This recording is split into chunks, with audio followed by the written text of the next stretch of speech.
They think it's all we do is touch poop. Oh, that's coming up big time. That's right there. Yeah. But the truth is, plumbing is pressure, problem solving, and dealing with the unexpected every single day. Today, Lee and Landon are teaming up on 2 jobs, a residential water line burst and a commercial system that needs attention. My name's Landon Leidig. I'm the owner of Evergreen Plumbing and Drain out of Woodinville, Washington. My name is Lee. I am the owner of D3 Plumbing out of Lake Stevens, Washington. We're starting the morning at a commercial building where the roof drainage has backed up from piles of leaves and debris. Landon, what is basically the scope today? We have a commercial building that needs its downspouts cleaned, and this is high pressure jetter. And what it uses is a pump that pressurizes incoming water, like it's at 60 psi and pressurizes it up to 1500 psi, and sprays it in a pattern that'll completely descale the pipes, clear them of any blockages. Must have been doing something dirty. What are you talking about? There's dirt on the end. This? Of each end, yeah. Oh, this last weekend I was setting up my elk hunting camp. Oh, okay. And I was transferring water from a freshwater tank over to the camper. And then when I was wrapping this up, it got dragged in the dirt.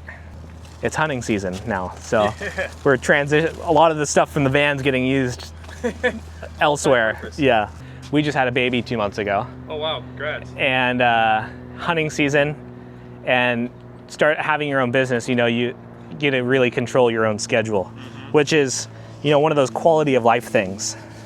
Owning his own company gives Lee flexibility, time, presence, and the ability to build a life with his wife. Wait, did you hit the one on the motor? Mine pops on the motor sometimes. It's not lighting up on there. I think I don't, it was a GFI.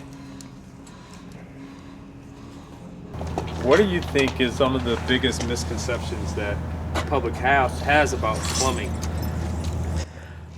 I think what a lot of misconceptions are is they think it's all we do is touch poop. A lot of people think, oh, plumber, poop. That's not the case. I mean, we're jetting storm lines right now. Do you want Viber Pulse on? Yeah, I think a lot of people think plumber, all we do is touch poop, but we hardly, if you're a dedicated service plumber and all you do is service calls, you will probably touch clogs a lot. On? But I don't do, what him and I do, we do a lot of remodels, a lot of service. I particularly do a lot of custom homes and really high-end remodels. He does more smaller remodels, more service calls. So he might touch, clogs a lot more than me. He's got snake setups, jetters. He's got a lot more drain cleaning equipment on board. But it's also kind of nice too, because him and I, can help each other out on certain projects and cover each other. Shoot at a 90-degree angle and they're offset of each other to get it to spin, and then it has 2 at 45-degree angle. We're already plugged up. You hear that? This thing's it'll start draining eventually. Well, that's meant to clean. I didn't assume it was going to be backed up. Can you turn on the Viber Pulse? We're getting pretty... You can hear it cutting through everything that's built up in this drain. I would put a different head on it. Let's punch a hole first. Sometimes if it's super sludgy, we'll put on a head on the jetter, to punch a hole through it. Yeah. And then you'll go past everything, and then you work your way backwards with different nozzles. So this spins like this when it goes through the pipe. Oh, got it. See, that nozzle faces this way kind of at an angle? Yep. Same with this one, so that gets it spinning. And that jet and that jet go perfectly 90 degrees, and those kind of wash the sides of the pipe.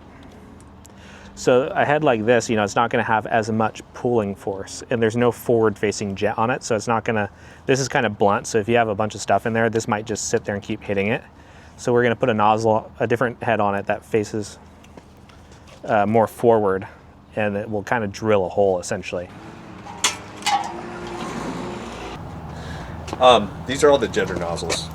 So this is a kit you can get, and they have they all have different purposes. So like this is going to be designed with all those jets pushing backwards to pull debris back. This is a pushing bit. It's going to be designed to push things forward. And this is, I don't know the name of it, but this is that one I was telling you guys about that swivels, and that's going to completely descale the pipe. So With the commercial job wrapped, Lee and Landon head to a residential home dealing with the burst water line. actually the soil just changes, you know, and it shifts. Yeah. Right to the other inside of the pipe, the bend of the pipe. This is a root. Really? Yeah, that's a big root right there.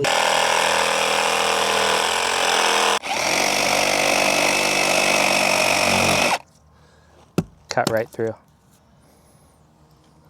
Right there. Yeah. So a leak like that can create havoc. Yeah, I'll show you when we there's a come down crack. there. Yeah, there's a little crack here, and there's a depression where something was pushing down on it. Yeah, it looked like a rock was pushing on it. Oh, that's coming up big time. That's right there. Yeah.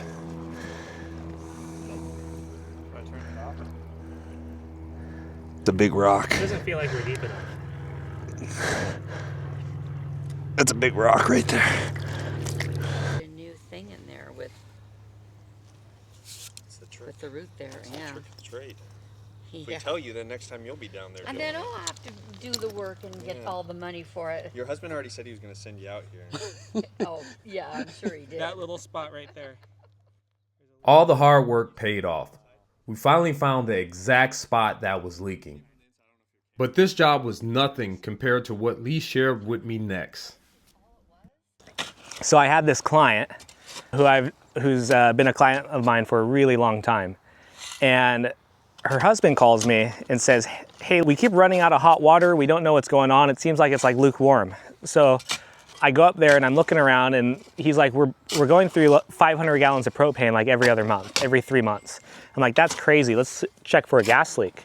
So I get my gas sniffer out and I'm starting, going all over the house trying to find a gas leak. Don't find a gas leak. So I'm like, let's go in the crawl space. We'll check the gas piping down there.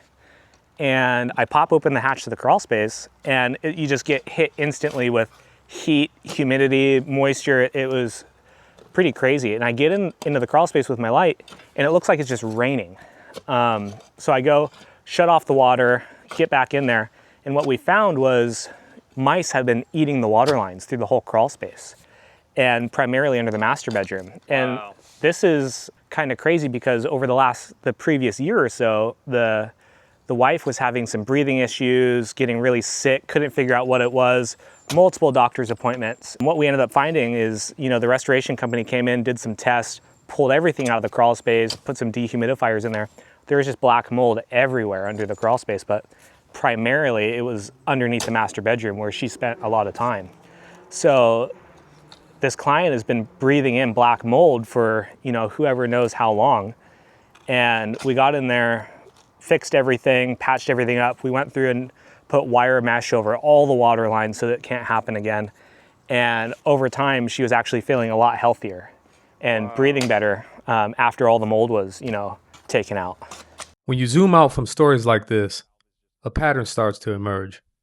Plumbing is essential work, but the trades itself is often misunderstood and overlooked. Oh, plumbing unfortunately is a dying trade.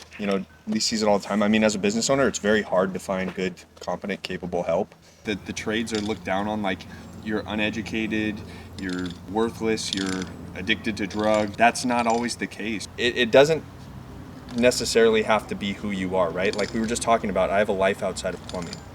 He has a life outside of plumbing. Plumbing is just a facet. That's how we make our money. It doesn't determine who we are. So I would say to the younger generation, start working with your hands, learn a trade. College doesn't necessarily have to be your only option. I'm a college graduate, and I ended up not even really utilizing my degree. Got into working with my hands. So consider the trades if you don't feel obligated to go to college and acquire that debt. A kid that's 18 years old, if you're graduating high school, you can get into a trade and get paid for an internship. So you're getting paid to learn a skill versus paying for some knowledge that you may never utilize. There's more than one way to build a life you're proud of. And professionals like Lee and Landon prove that every single day. This is Local Service Legendz.